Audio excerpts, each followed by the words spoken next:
Hi guys, Kadyo na naman at nanonood kayo ng M-News.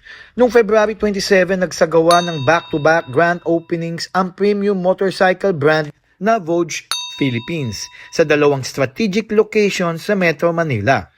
Ang Vogue Asiana, ito ang flagship store, ay matatagpuan sa Sinocan Building, Parañaque. Dito nyo makikita ang full 2026 lineup kabilang ang DS900X Adventure at CU525 Cruiser.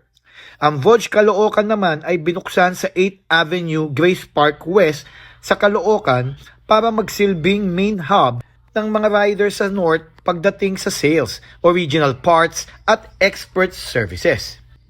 Pinangunahan ng mga big boss ng Vogue ang event at ipinakita ang high-spec technology ng kanilang mga motorcycles at ang ganda ng kanilang mga engines at quality.